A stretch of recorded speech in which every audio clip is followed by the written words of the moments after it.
Queer Relation Tips, an iAmClinic podcast devoted to helping you, the LGBTQ plus community, create the love lives and relationships you crave. And I called her back and I'm like, Grandma, she's like, I gave it some thought. You just have a lot of love. That's why you like boys and girls. Mm-hmm. You have a lot of love.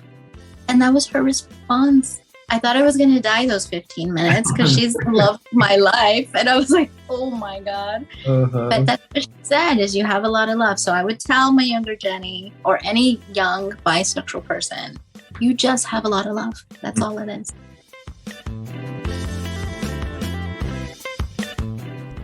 Hi, welcome to Queer Relation Tips. My name is Isaac Archuleta, and I am super honored to have today's guest on the show. Yes, she's my cousin, but more than that, her story of resilience is incredibly inspiring. In today's episode, we get to learn from someone who started off working in 7-Elevens and Pizza Hut and ended up being part of the Obama administration. Leaving behind poverty and getting both a master's degree and a law degree, Jenny shares her story of overcoming obstacles with confidence and supportive role models. You'll be inspired by her story, and trust me, you'll laugh along the way. I hope you enjoy. Let's take a listen.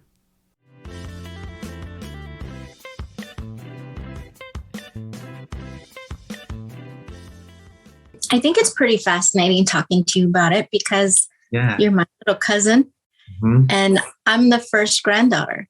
So I think for me, my resilience was coming from the women in my life, my mom and grandma, our grandmother, Grandma Mary. For sure. Seeing her, she raised 9 kids. I can't pretty much. Yeah. Pretty much by herself, with grandpa had his alcohol problems and things like that. So she was left with the kids by herself.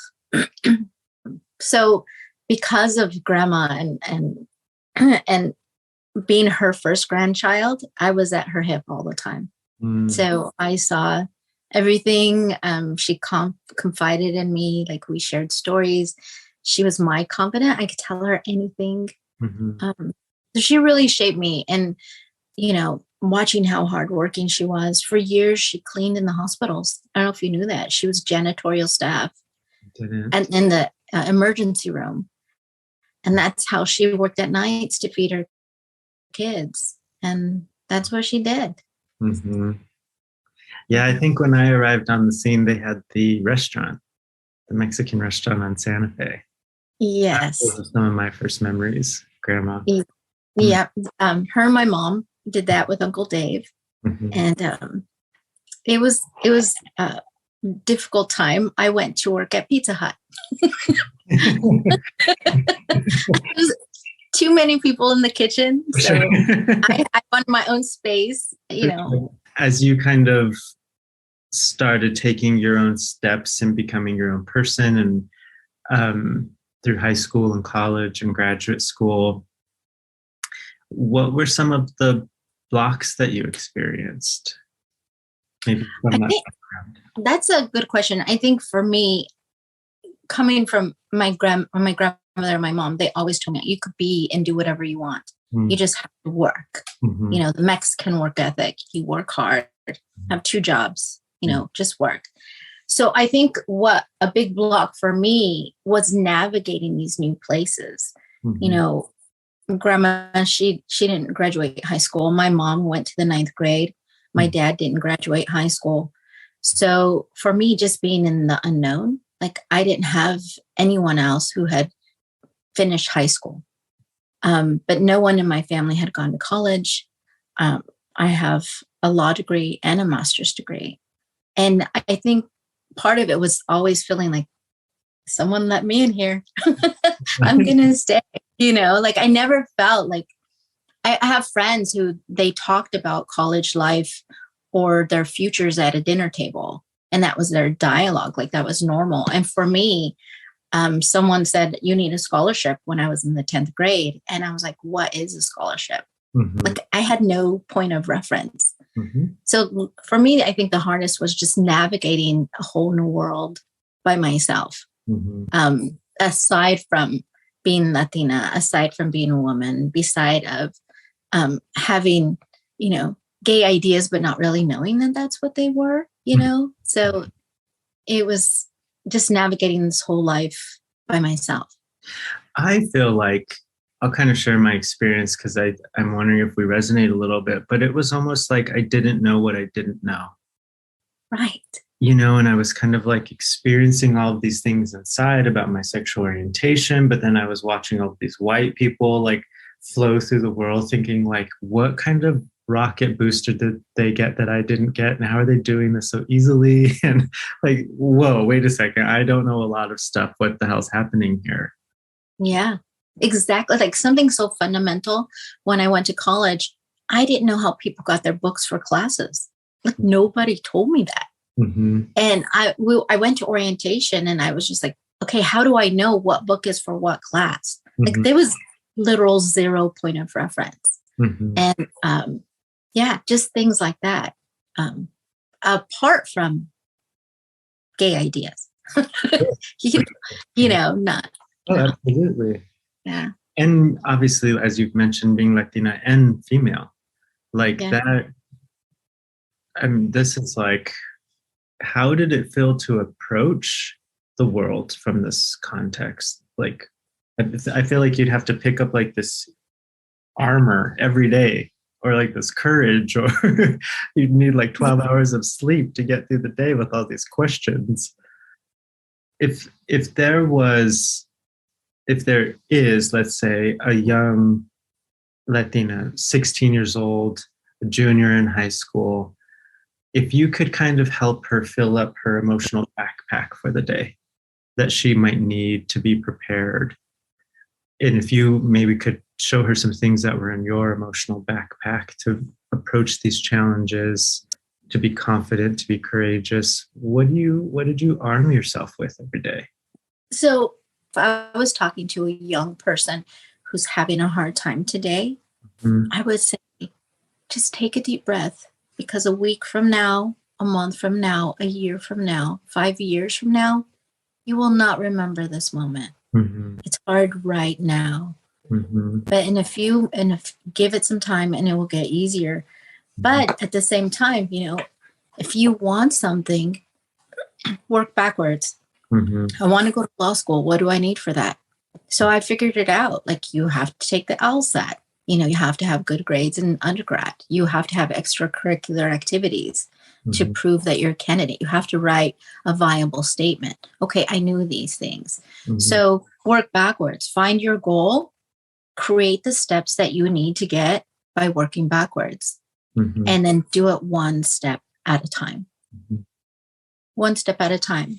Because literally, if I was able to do it and navigate all these different worlds and, work for President Obama, live in DC, work for a governor, work for a senator, a U.S. congressman, you just have to, if I'm able to do it, anybody can. I'm the poster child. Like, if Jenny could do it, I can too. Honestly, I want to kind of just acknowledge kind of your role in my life. I remember when I was going from high school to college, and it was just, from Commerce City to Boulder, it was a short car ride, but I remember getting there and unpacking this room and thinking like, oh God, I'm not going home. Like, I'm staying here. And my roommates we had this really cool apartment in the dorm, but it was with 3 white guys. And I remember thinking like, I have no idea how to function in this world. And I always remember thinking, if Jenny and my other cousin Joseph can do it, I can do it too. And it was like all of these like moments where it's like, I am ready to buckle and just to give in and choose a different path. And knowing that you had taken the path before me was seriously encouraging. Your example truly helped me take those steps when I didn't think I could, for sure. So thank you. I had no idea. Yeah, absolutely. You start living in your own tunnel. Like, You don't know who you're influencing when you're influencing. I never imagined that you even thought of me going to school. Yeah. Like you just never know your sphere of going to school and what it's like. Yeah, absolutely. I know you had your mom and grandma kind of encouraging you, say that you could become anything you wanted. I would imagine, though, you had to have believed that for yourself. Yes. Where did you, like if the world was an obstacle course, right? Like one little challenge and you jump over the hurdle and you're like, holy cow, I can do that. What did you see in yourself that gave you the confidence you could move forward? Well, I think that the biggest thing for me was I was surrounded by aunts and uncles and just life being normal. Like we grew up in Swansea, which is like a lower income area in Denver, Colorado. It's not the best area. And that was my world. Other than I went to 12 different schools by the time I graduated high school. Oh, wow. 12. Because my parents divorced and my mom got together with my brother's dad, my stepdad, and they would get together and break up and get together and break up. And every breakup caused a move. So I didn't have like one home base other than my mom and my grandmother. But what I did have, and anybody could have it, is the ability to read. I was tenacious about reading anything and everything. And I think that's what was in me that allowed me to see another world. I would read about Paris. I would read about, fictional characters who lived in South Africa, or I would, pick up a book and, there's a world out there. Today's reading is TikTok, I think.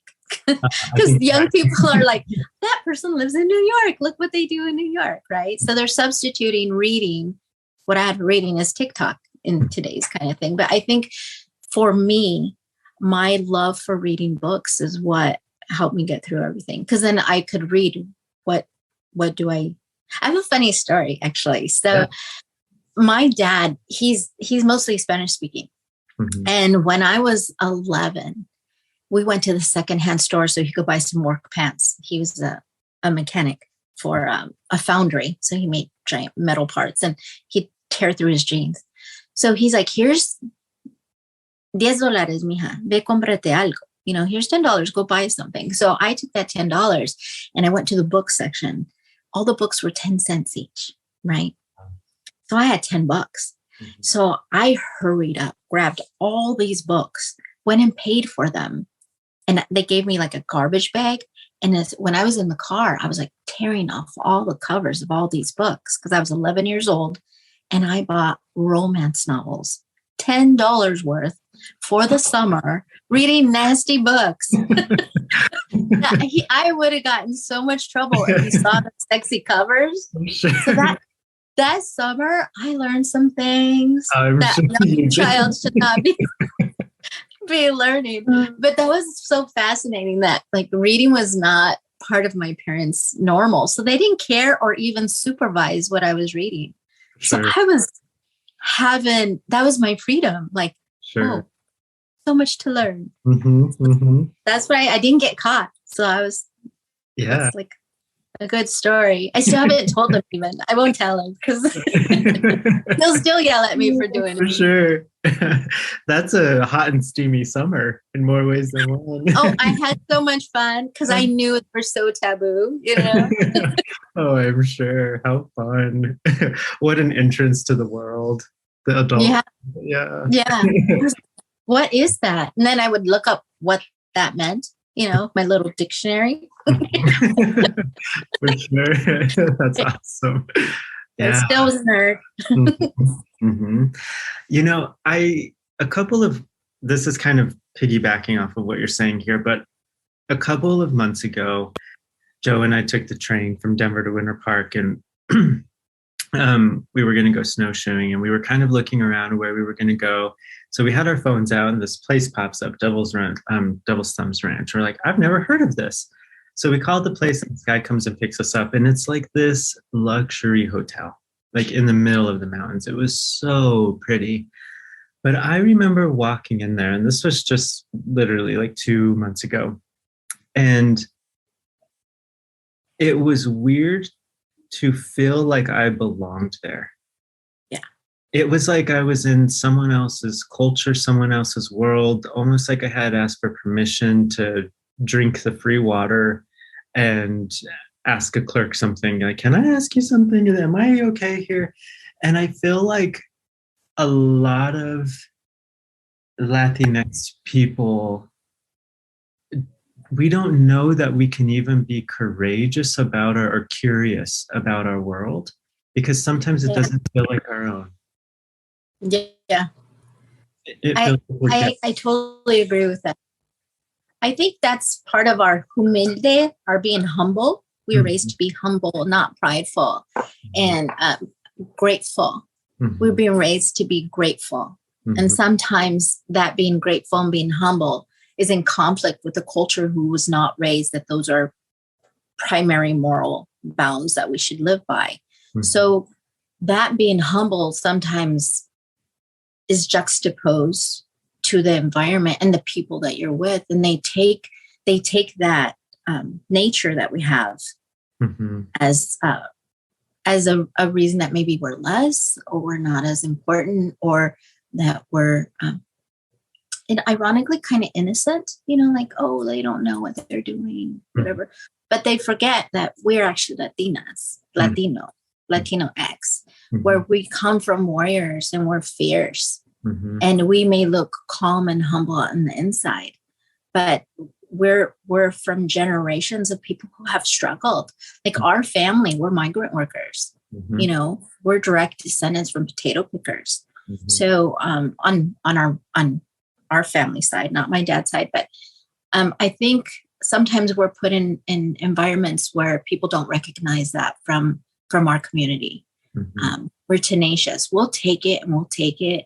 We'll deal with it. We'll hold on. We'll take that hardship and take it. But at one point, we'll explode. And that's what I think that our generation has to learn, is controlling that explosion and controlling that idea that we have to take it and take it and take it to the point we explode. Where there's things and people that we should have boundaries for during this stage, so we don't get volatile to this stage. But if we do, we need to control this explosion. Right. If we would talk it out, or set our boundaries, not for them. The boundaries are not for other people. The boundaries are for us and what we're willing to accept and take. Because you can't change the other person. You could only change what you're willing to accommodate or not accommodate. And I think when I was younger, I didn't have that. I felt like I should be honored to be here. I'm lucky to be in the room. And that's not the case. And anymore, I do not flaunt.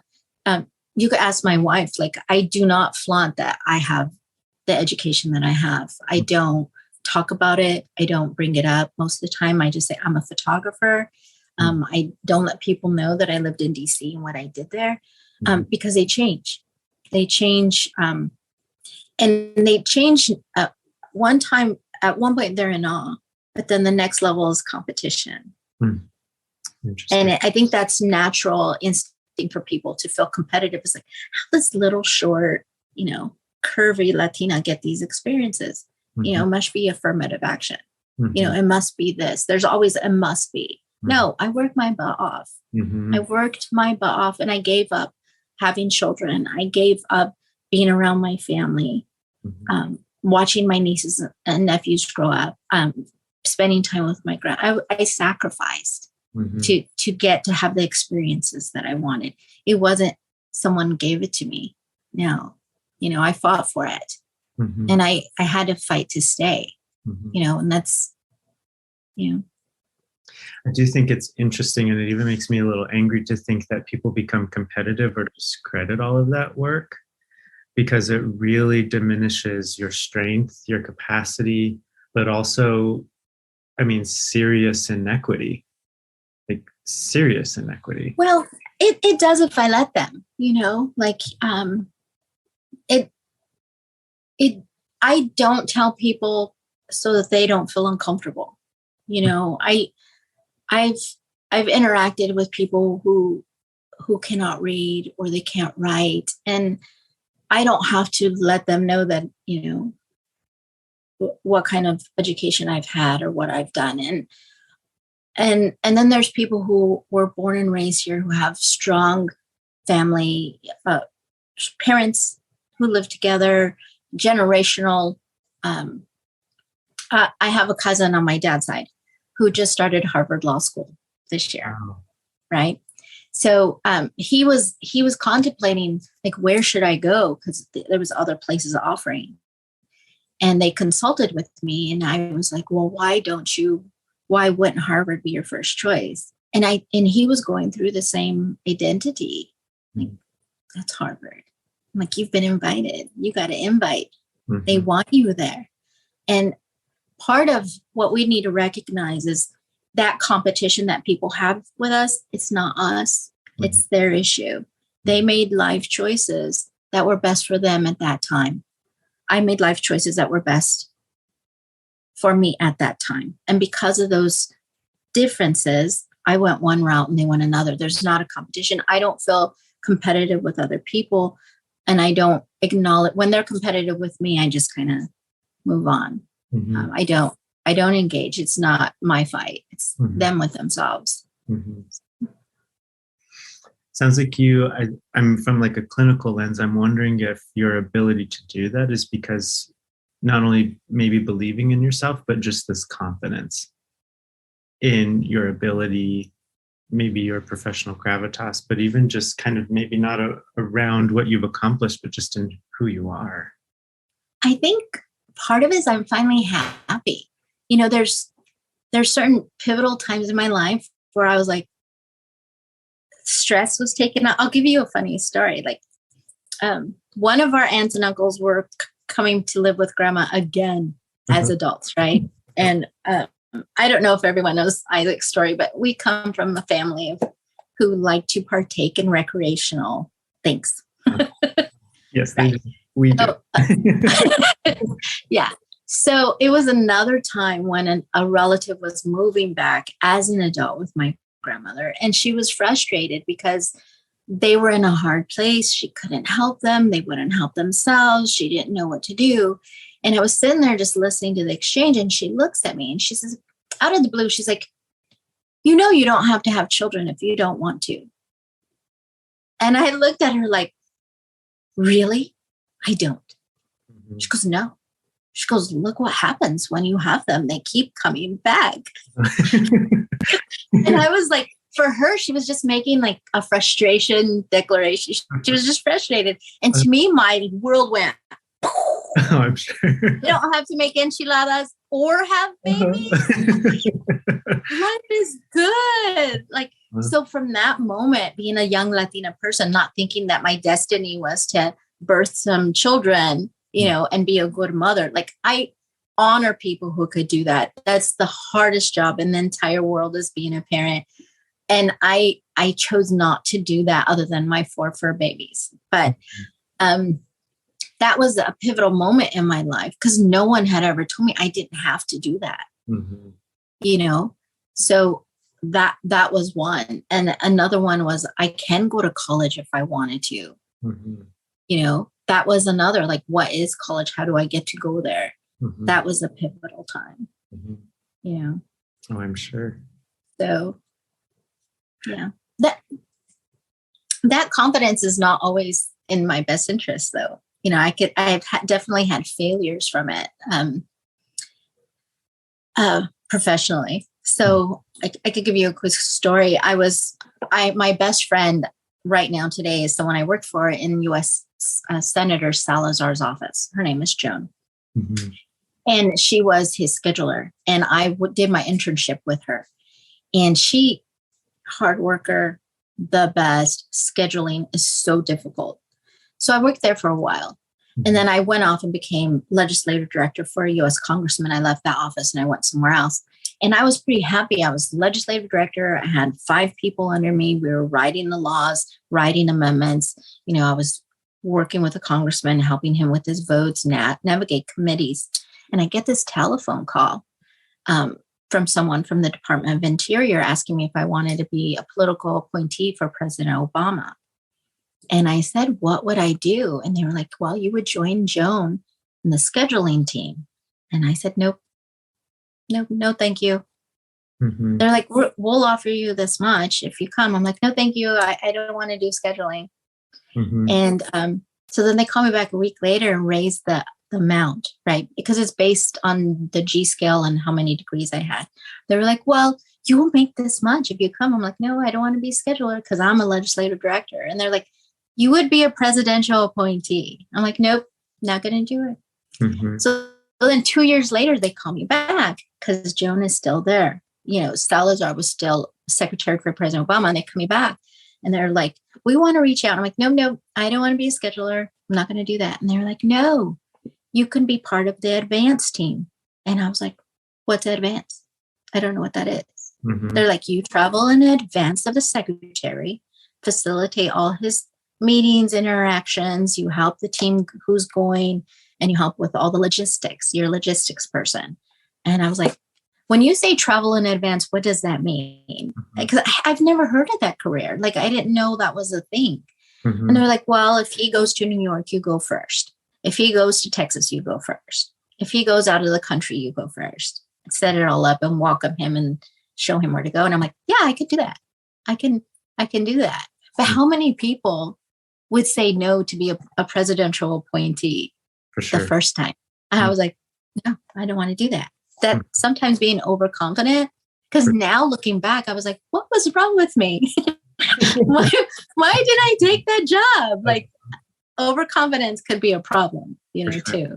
Because I should have. Like, again, I didn't have anyone to call and say, what, is this a good idea? Like, who did I have to talk to about? Nobody. Like, I didn't know that was a bad decision on my part. Absolutely, for sure. Yeah, I'm kind of thinking of like the classic silver spoon scenario here. Like, when you're used to eating from an aluminum spoon and it doesn't taste very good, and someone hands you a silver spoon, but you don't know what the heck silver is and you think it's aluminum, you're like, no. Yeah. I'm good. Yeah, I'm fine. I'm very comfortable here. I'm very comfortable. Yeah. I don't know. Like, I don't know what I don't know. Yeah. And so I'm good. I've reached the top. And then we're like, oh, there's another level. I didn't know. Luckily, God was like thunking me in the head, like, you're gonna go work over there. He kept trying, and God helped direct me to go. So I ended up being advanced staff, and it was fantastic. Hardest job in the whole world, but it was fantastic. I can imagine. Yeah. Sometimes I find myself thinking about our family. I remember the first time I went to Europe, or some of the restaurants I'm in, or some of the experiences I'm living through. And I think, gosh, if my cousin's kids see what I'm seeing right now, it's just not a part of the world we come from. Not at all. We didn't go to restaurants. We didn't stay at hotels. No, God, no. There were times we ran out of food, and we would go to grandma's house on Sunday and eat beans and frijoles. It wasn't like she had all the big food, but we would go over there. And I remember my mom using her credit card to buy me clothes at JCPenney's because she thought she wanted me to fit in school. But it took her the whole year to pay that off for my school clothes. Or did you go on your senior high school trip? It did. Yeah. Was that like a mind blown? Like, what young person goes on a trip? My mom used her tax dollars to send me her tax refund. Yeah.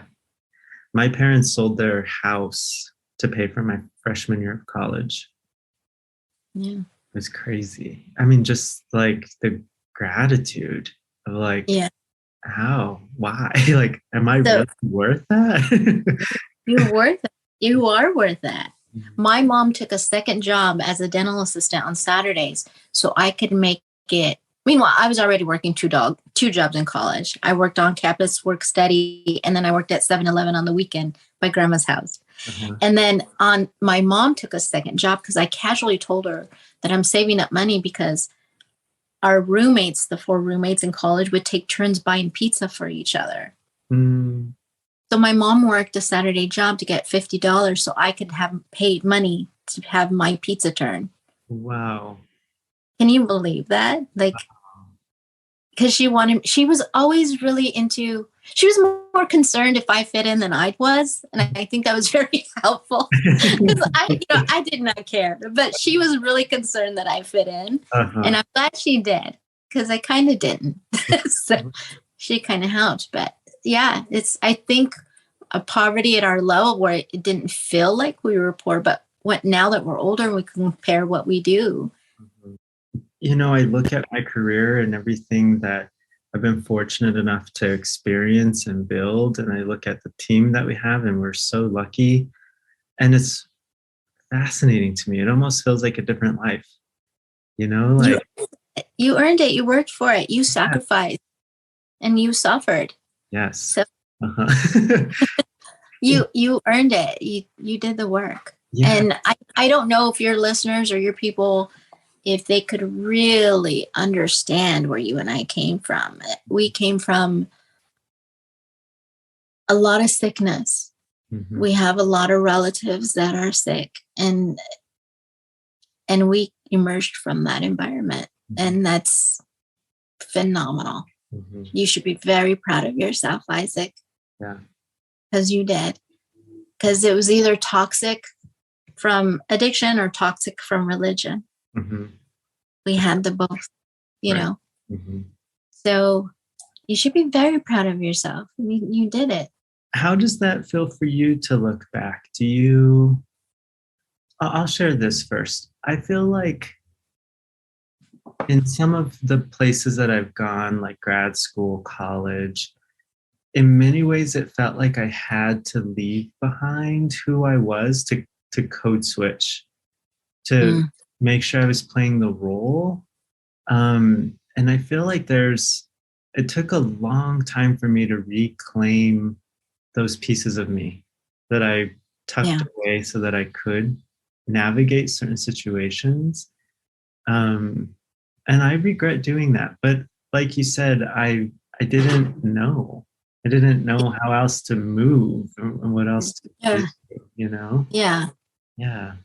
Yeah. That code switching is very much, it's good though too, because like my wife, she's very confident and in herself. And I get to just be me with her. She's not, we grew up kind of the same, and I could be comfortable. So I don't have to be on the code switching, how you say it. Mm-hmm. So, and I think in other relationships that I had, like with my marriage before, I did have to hold myself back. I did have to, I don't know the good word to say is like not be all who I wanted to be. So, like you filtered yourself kind of? I filtered myself quite a bit because he was a very sad person. He wasn't mean or anything. He just was sad. So my role with him was to make him laugh.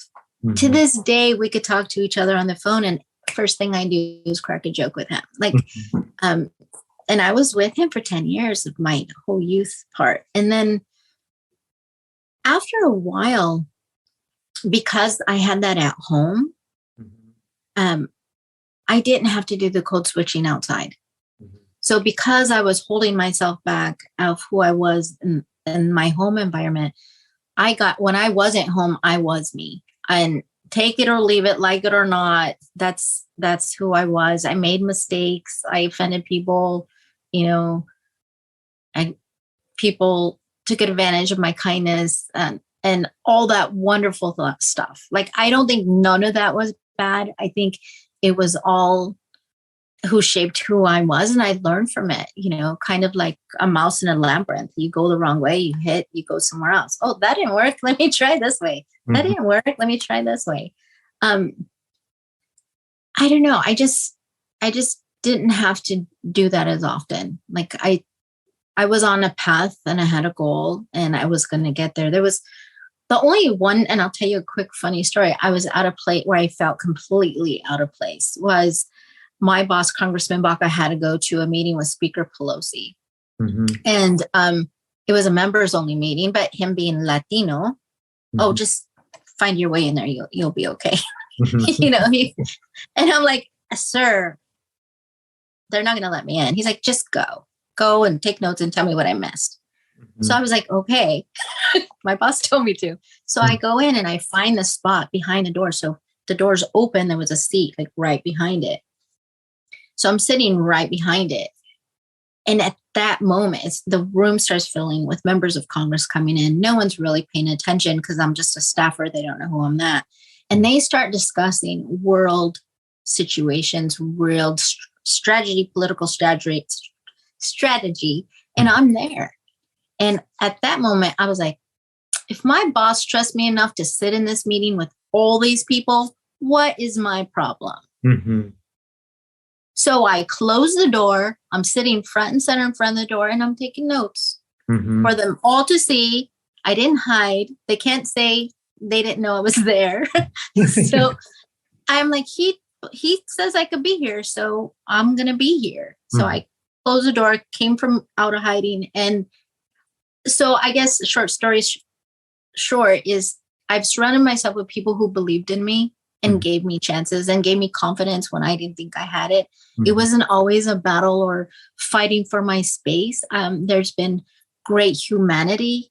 I have had fantastic people in my life who've helped guide and shape me, maybe without even knowing, just me watching them. Mm-hmm. And for him to have that confidence that this low legislative director has a right to be in the room with these elected officials, the Speaker of the House, mm-hmm. then I'm going to enjoy it. I crossed my legs with my high heels on and started taking notes, flipping my hair. Like mm-hmm. it was too much. But I felt I was there. I had my place. Mm-hmm. And that's the thing. We limit ourselves. Like who said we don't fit in?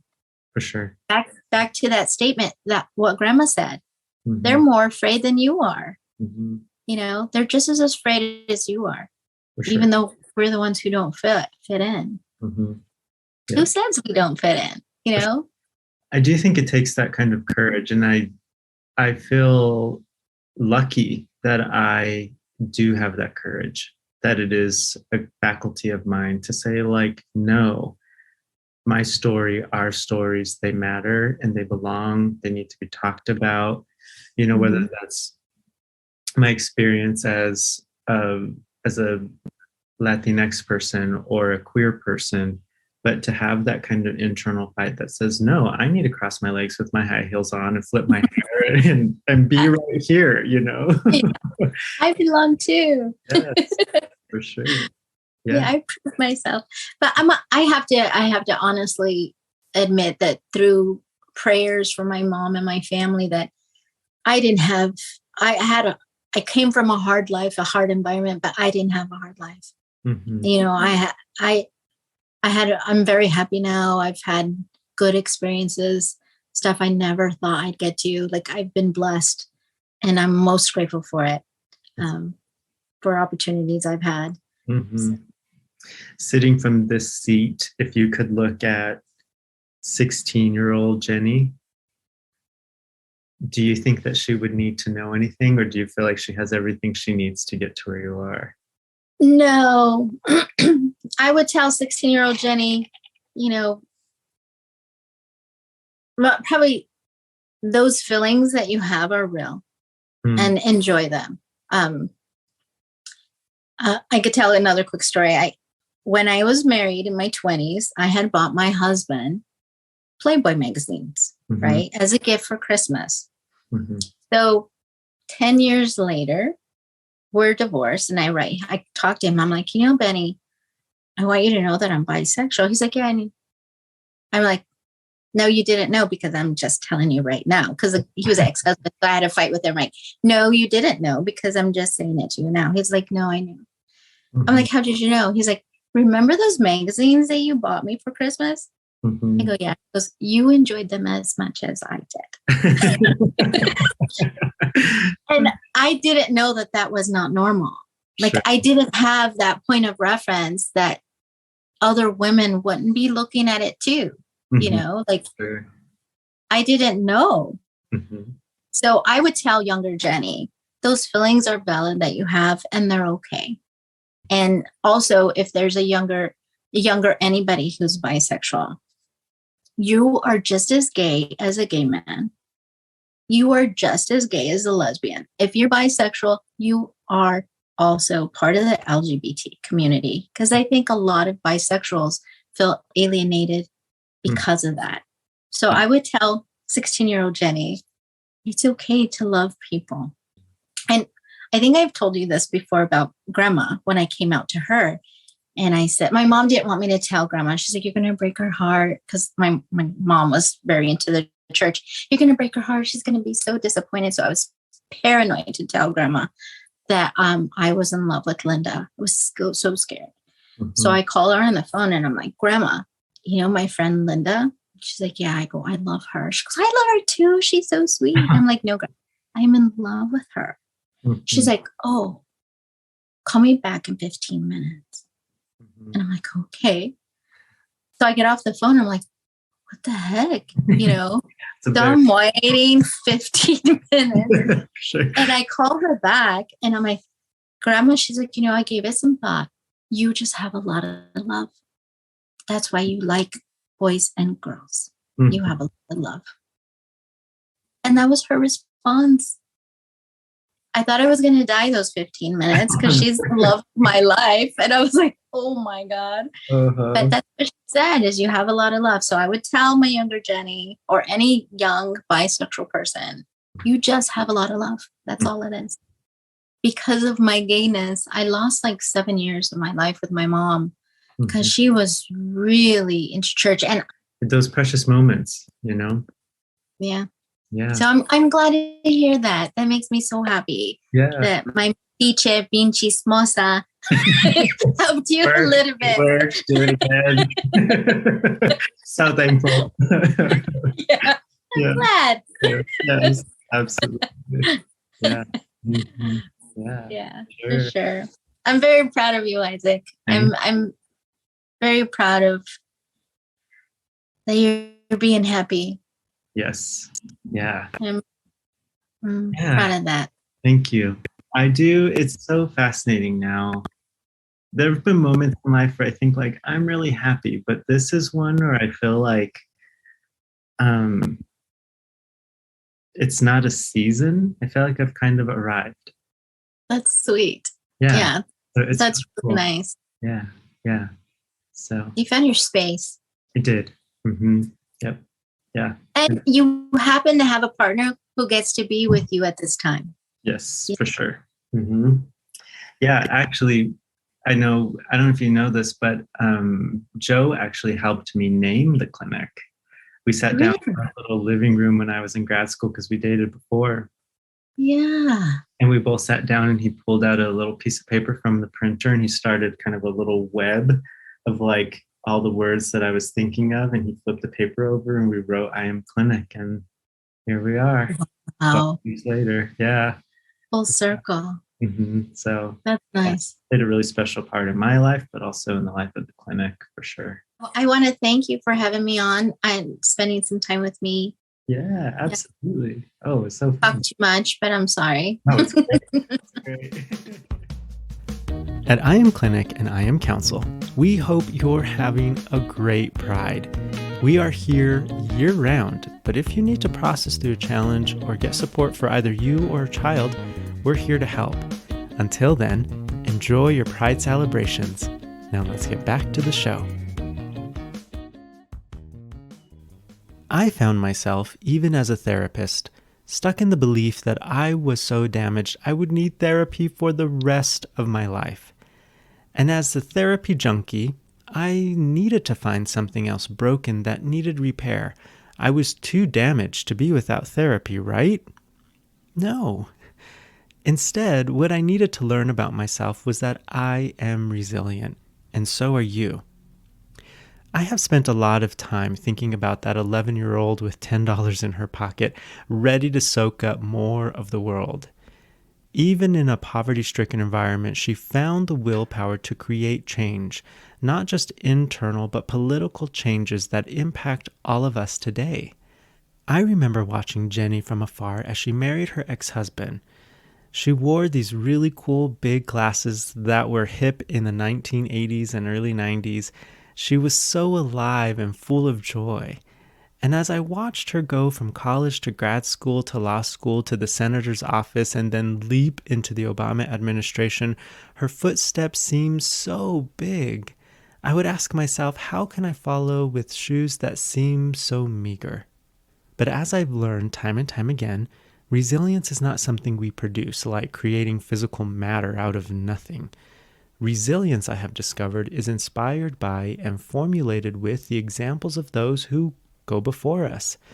I needed Jenny's example to know that I would be safe in the professional world as a Latinx gay boy. My first boyfriend was a German immigrant and a very hard worker. I used to call him my sugar daddy because with all of his hard-earned money, he would take me to Europe to visit his family about twice a year. And when I would find myself peering over the streets in Berlin, the statues in Rome, the gondolas in Venice, or the castles in Prague, I would think, if only my cousins could see what I'm seeing. I felt so much gratitude for being able to see so much of the world, and I wanted my cousins to have the same life-changing experience like I was having. And as I observe Jenny's strength, her confidence, and her resilience, I find myself asking, what if I could feel the same type of confidence that Jenny feels? What would I tackle next? What leaps would I take, and what barriers would I bust through? And today, in your own situation, in your own context, I want you to ask the same questions. Maybe you find yourself in Texas, Florida, or another state with anti-queer laws, or maybe a religious home that stifles your core essence. Whatever your context, I hope Jenny's example of resilience fuels your next step. Remember, we need one another's stories, examples, and one another's support, especially in political environments like that in the United States at the moment. As Pride season continues to unfold, I truly hope that your resilience blossoms as well. I hope that as you find others' stories, see others' examples, and find similar faces and experiences, that you tackle the systemic barriers that keep you stuck. And to today's guest, my dear cousin Jenny, thank you for always being in my corner, even when I didn't know you were there.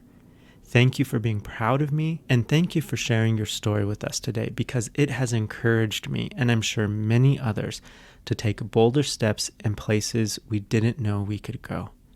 With my high heels on and my sassy hair flip, you continue to encourage me to reach for and become more. I love you mucho, mucho. Until next time, mwah! Queer Relation Tips is a podcast sponsored by iAmClinic, a counseling practice devoted to the LGBTQ+ community with in-person and virtual counseling options available.